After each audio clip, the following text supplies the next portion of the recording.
Welcome back to the shop. Today we're going to talk about an essential tool in my wood shop, and that of course is the table saw. Now the table saw is the backbone of the modern wood. We're doing a video on pencils. What? Okay, so apparently this video is not about the table saw. It's about another essential tool, and that of course is the pencil. Listen, I know what you're thinking. We're woodworkers. We like to talk about real tools, Milwaukee versus Makita, SawStop versus Powermatic. But if you think about it, we use pencils on a daily basis in the shop, whether it's project planning, marking the wood, or just taking notes on various things. And so I thought it would be helpful to discuss considerations that we make when selecting pencils. I also thought it would be fun to try to sharpen pencils on various woodworking tools and equipment that we have in the shop. Things designed to cut and shape wood. Now, I don't expect the results to be very attractive or even very efficient, but I thought it could make for a fun experiment. You've probably been required to bring a number 2 pencil to an exam, or you've just noticed that pencils have numbers and letters on the sides of them. These reflect the ratio of clay to graphite within a given pencil. H stands for hardness, B stands for boldness. H pencils will have more clay and will leave a thinner, lighter line. B pencils will have more graphite and leave a darker, thicker line. HB is the happy medium between the two. Your standard number 2 pencil is an HB pencil. These are the ones I prefer to use in the shop because it's a good balance between hardness and darkness.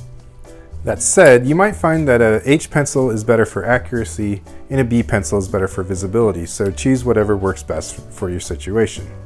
Of course, not all pencils are created the same. Some are going to have off-centered leads, they're going to be made of cheap materials, the lead's going to break more. So while I don't advocate necessarily spending $25 on a box of black wings, it's usually worth spending a few extra dollars on decent brands like Staedtler, Faber-Castell, Palomino, or Musgrave. Even the Dixon Ticonderogas that you find at the grocery store are going to be better than most of the stuff that's on the shelf. But if you're looking for a decent, inexpensive pencil, you can't get much better for the price than the Palomino Golden Bears. I also recommend using hex-shaped pencils because they won't roll off your workbench like round pencils. Stay away from store-branded pencils like Office Depot and Staples, and stay away from the gimmicky stuff. And of course, don't use Wopex. These are composite pencils that will gum up your sharpener and they don't even write very well. People often think that woodworkers like carpenter pencils. These are fine if you're building a deck and you're using dimensional lumber, but for the projects that I build in my shop, I don't have much use for them because of the tighter tolerances. If you are interested in a larger pencil, Palomino Golden Bear does come in a jumbo size. Okay, enough with the boring part, let's sharpen some pencils. I raided my son's school supplies. I picked up a fresh batch of Dixon Ticonderogas. We're gonna use the same pencil on all the tests. First, we'll start with power tools, and then we're gonna move on to hand tools. First, on to the table saw. I'm freehanding it for my first attempt. This is a combination of the rotation and stabbing method. The results were mixed.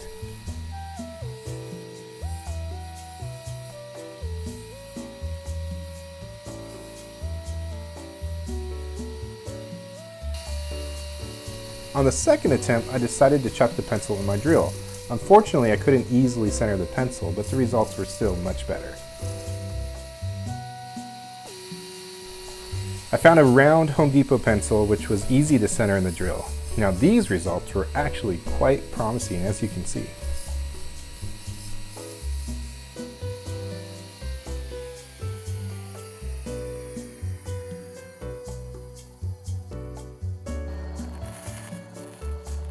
Now on to the bandsaw. In hindsight, I probably should have used a zero clearance insert, but alas. The results, they were a bit rough.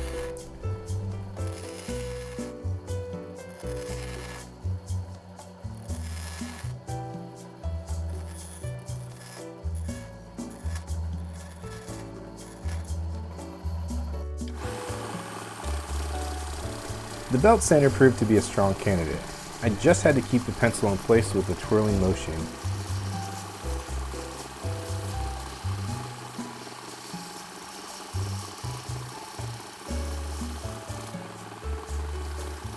And my, what a fine long point that is. Onto the disc sander. Similar to the belt sander, I just tried to twirl the pencil a bit and it turned out just okay.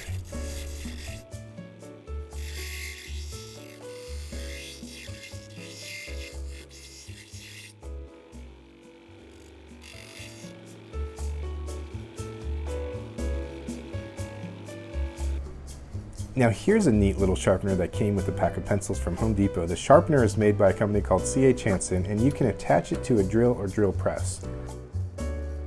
While the sharpener itself isn't anything great, this method of sharpening sure is fun.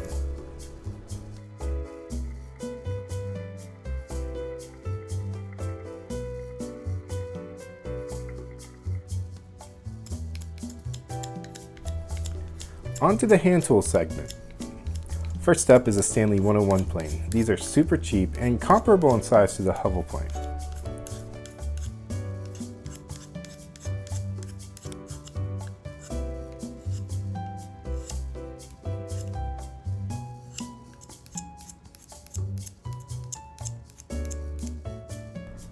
The Lee Nielsen 102 brass plane is a bit larger than the 101. I thought I would try this one in a vise and sharpen the point there.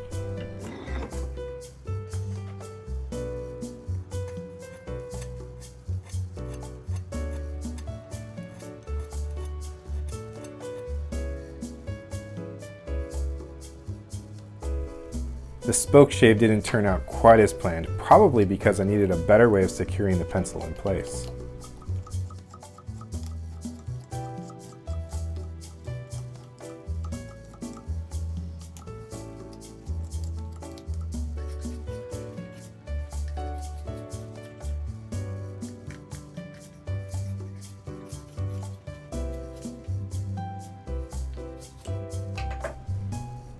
The knife is what I learned from my dad, and if you have a sharp blade, this is a very quick and accurate tool.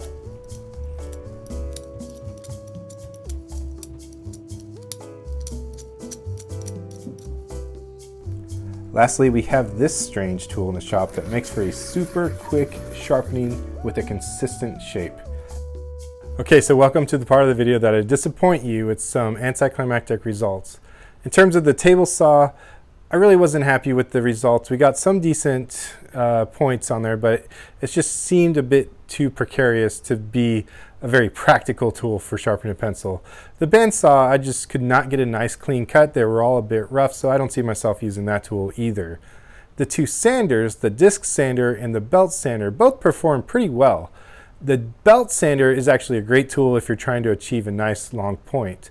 When it comes to the hand tools, I did like using both of the hand planes. My only issue is that if you use a hand plane to sharpen a pencil, you're going to be getting graphite on the hand plane, and then you're going to take that hand plane and apply it to your workpiece.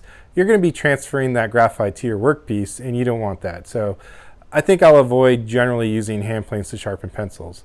The utility knife is always a nice classic tool for sharpening a pencil. If you have a nice sharp utility knife, you're going to be able to achieve the desired point that you're going for. And so I always advocate using those, but in the shop environment, nothing's going to beat having a nice wall-mounted pencil sharpener. I have two of them in my shop, and I like it because it's just an efficient tool. It does one thing and it does it well, and I keep pencils nearby. I'm never looking for pencils because I just keep a whole bunch of them right here. And so as a result of this video, I don't see myself actually changing much of the way I do things in the shop. I appreciate you watching the video, but stick around just a few more seconds longer for a short clip on making a jumbo ultra long point on the belt sander.